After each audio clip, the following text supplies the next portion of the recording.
सरस्वतीं व्यासं ततो जयमुदीरयेत्। मूकं करोति वाचालं पङ्गुं लङ्घयते गिरिं यत्कृपातमहं वन्दे परमानन्दमाधवम्।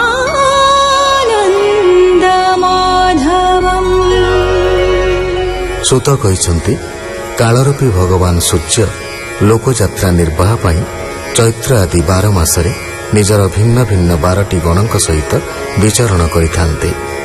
ଧାତା ନାମରେ ସୂର୍ଯ୍ୟ, କୃତସ୍ଥଳୀ ଅପ୍ସରା, ହେତି ରାକ୍ଷସ, ବାସୁକୀ ସର୍ପ, ରଥକୃତ ଯକ୍ଷ, ପୁଲସ୍ତ୍ୟ ଋଷି ଓ ତୁମ୍ବରୁ ଗନ୍ଧର୍ବଙ୍କ ସହିତ ଚୈତ୍ର ମାସରେ ବିଚରଣ କରିଥାନ୍ତି।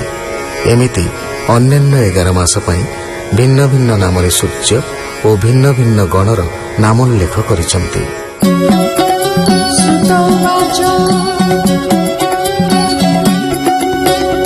ଇହ ଲୋକ ପରଲୋକରେ ଯାତେ ଜପରକାଶ କରେ, ପାତାଳ ଶପଥ ପୁରରେ ଆପଣେ ଉଦୟସ୍ତ କରେ।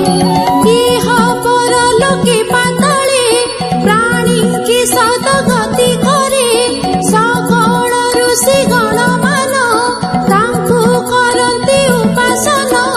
ଋକ ଯଜୁ ଏ ସାମତିନି ବେଦ ମନ୍ତ୍ର ମାନଙ୍କେ ଘେନି, ତାହାଙ୍କୁ ସ୍ତୁତି କରୁଛନ୍ତି ଗନ୍ଧର୍ବେ ଗାୟନ କରନ୍ତି। କରନ୍ତି ଅପସରା ନୃତ୍ୟ ନାଗେ ଯେ ଓଟାରନ୍ତି ରଥ, ଯକ୍ଷ ମାନେ ରଥ ଯୋଚନ୍ତି ପ୍ରାଣୀଙ୍କି ଦ୍ରବ୍ୟ ସେ ଦିଅନ୍ତି। ରଥ ପୃଷ୍ଠେ ରାକ୍ଷସୀ ଥାଇ ରଥ ରକ୍ଷା କରି ଚଳାଇ, ଅରୁଣ ସାରଥୀର ନାମ ସାତ ଶୋଚାଳେ ବେଗେଣ। ଗାୟତ୍ରୀ ଆଦି ଛନ୍ଦ ସାତ ବହନ୍ତି ବିଶ୍ୱରୂପ ରଥ, ଏ ରଥ ଆଗରେ ନ ବସି ଷଷ୍ଠୀ ସହସ୍ର ବାଳ ଋଷି। ଆଗରେ ସ୍ତୁତି କରୁଛନ୍ତି ପ୍ରାଣୀଙ୍କି ଆଶୀର୍ବାଦ ଦିଅନ୍ତି, ଏ ଭାବେ ଅନାଦି ନିଧାନ ସେ ଯେ ଈଶ୍ୱର ଭଗବାନ। ଦିନେ ଦିନେ ଆତ୍ମା ବିସ୍ତାର ତେଜ ମଣ୍ଡଳ ପରଚର, ପ୍ରକାଶ ଦିବାରାତ୍ର କରି ନିତ୍ୟ ଭ୍ରମଣେ ପ୍ରାଣୀ ପାଳି। ଯେଉଁ ଠାବରେ ଦୃଶ୍ୟ ହୋଇ ସେଠାରେ ଉଦୟ ବୋଲାଇ, ନଦୀ ଶିଲା ଠାବରେ ଅସ୍ତ ରାତ୍ର ଦିବସ ଏଣୁ ମତ। ମେରୁ ଭ୍ରମଣ ନିତ୍ୟ କରେ ପୂର୍ବରୁ ପଶ୍ଚିମ କ୍ରମରେ, ଉଦୟାସ୍ତ ଦୁଇ ପର୍ବତ ଆରୋହଣ ବେଳେ ନିର୍ମିତ। 3 କୋଟି ଅର୍ଦ୍ଧ କୋଟିଏ ବ୍ରହ୍ମ ଲୋକରୁ ଜାତ ହୋଏ, ଏ ବ୍ରହ୍ମ ରାକ୍ଷସେ ନିର୍ମାଣ ନିତ୍ୟ ବ୍ରହ୍ମ ସାପ ପାଇଣ। ନିତ୍ୟ 2 ବେଳରେ ଖାଏ ମରନ୍ତି ଜିଅନ୍ତି ନିଶ୍ଚୟ, ଏ ସୂର୍ଯ୍ୟ ଉଦୟର କାଳେ ସୂର୍ଯ୍ୟଙ୍କୁ ଗ୍ରାସନ୍ତି ସେ ବଳେ। ତେଣୁ ବ୍ରହ୍ମଜ୍ଞାରେ ପୁଣ ବ୍ରହ୍ମ ଋଷି ଆଦି ବ୍ରାହ୍ମଣ ସୂର୍ଯ୍ୟଙ୍କୁ ସନମୁଖ ହୋଇ ଗାୟତ୍ରୀ ମନ୍ତ୍ର ଉଚ୍ଚାରଇ, 3 ଅଞ୍ଜଳି ଜଳ ଦେଇ ବିସନ୍ଧ୍ୟା ଆକାଶକୁ ଚାହିଁ ଜଳକୁ ଟିକିଣ ପକାନ୍ତି, ମନ୍ତ୍ରୀ ସେ ଜଳ ବଜ୍ର ହନ୍ତି। ରାକ୍ଷସ ଉପରେ ପଡ଼ନ୍ତି ରାକ୍ଷସେ ଭସ୍ମ ହୋଇଯାନ୍ତି, ସୂର୍ଯ୍ୟ ଯେ ବଳବନ୍ତ ହୋଇ ତେଜେ ଜଗତ ପ୍ରକାଶଇ। ସେ ସୂର୍ଯ୍ୟଙ୍କ ରଥ ଚକ୍ରର ମାନ ସୋତ୍ତର ଯେ ଗିରିର, ପୁଷ୍କର ଦ୍ୱୀପ ମଧ୍ୟ ସେହି ରଥ ଏକ ଚକ୍ର ଭ୍ରମଇ।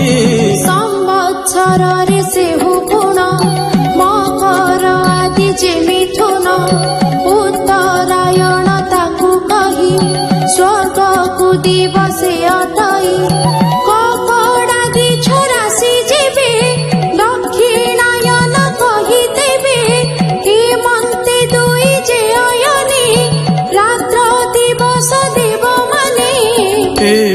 ବେରଥେ ଭ୍ରମୁଛନ୍ତି ଯୋଜନୟୁତ ଯେ ପ୍ରତି 18,000 ଯୋଜନ ଉଚ୍ଚ ଅଟଇ ବିଦ୍ୟମାନ 18,000 ଯୋଜନ ଲମ୍ବତା ଅଟଇ ପ୍ରମାଣ 170,000 ଜୁଣ ଅକ୍ଷର ଲମ୍ବ ପରିମାଣ ପ୍ରତି ଅଖ ଲମ୍ବ ତଳର 2,53,00,000 70,000 ଯୋଜନ ଅଖ ମୁଣ୍ଡି ଲୋକାଲୋକେଣ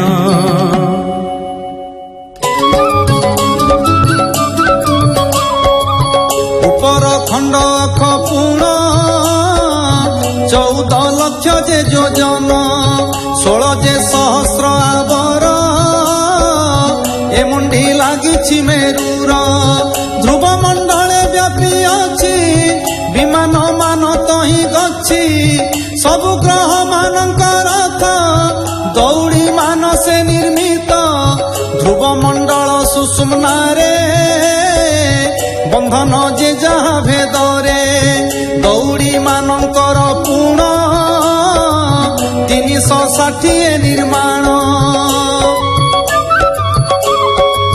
ପ୍ରତି ଦୌଡ଼ି ଲାଗିଛନ୍ତି ସେ ମେରୁ ରନ୍ଧ୍ରେ ଯୁକ୍ତ ହନ୍ତି ତହୁ ନିତ୍ୟ ନିତ୍ୟ ଭ୍ରମଣ ଦିବାରାତ୍ର ହୋଏ ସନ ମନୁଷ୍ୟ ମାନଙ୍କୁ ସେ ହୋଇ ପିତୃଙ୍କୁ ମାସେ ଦିନେ କହି ଏବଂ ଭୂତ ଯେ ଯେଉଁ ରଥ ସେ ତ ହିଁ ମାୟାତ୍ମକ ସତ୍ୟ ସମ୍ବତ୍ସର ଚକ୍ରତା ବୋଲି କାଳ ଗତାଗତ କହିଲି ସେ ସମ୍ବତ୍ସର ଯେ ଚକ୍ରର 3 କୋଟି ନାଭି ତାହାର ବର୍ଷା ଶୀତ ଗ୍ରୀଷ୍ମ 3 ତ୍ରିକାଳ ବୋଲନ୍ତି ସେ ପୁଣି 12 କୋଟି ଯେ ରଥ ଅର 12 ମାସ ନାମ ତାହାର 6 କୋଟି ପହିଛନ୍ତି ତହିଁ ଷଡ଼ ଋତୁଙ୍କ ସ୍ଥାନ ସେହି 700 କୋଟି ଏକ ପହି ଏକ ଚକ୍ରରେ ସେହୁ ଥାଇ ରାତ୍ର ଯେ ଦିବସ ହୋଇଣ 700 କୋଟିଏ ଦିନ ଏମନ୍ତ ହୋଇ ସମ୍ବତ୍ସର ଭ୍ରମୁ ଅଛି ସେ ଚକ୍ରବର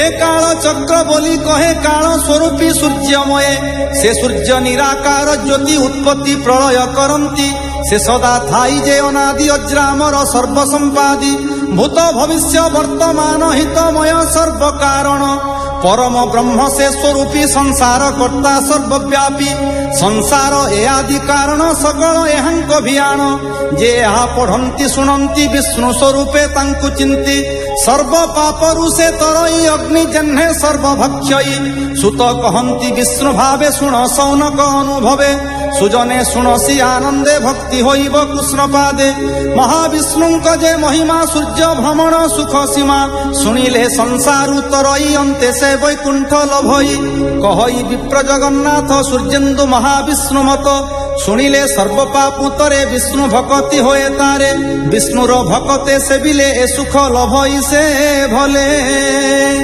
इति श्रीमद्भागवते महापुराणे पारमहंस्यं संहितायां 12 स्कन्धे आदित्य व्यूह विवरणं नाम 11 अध्यायः।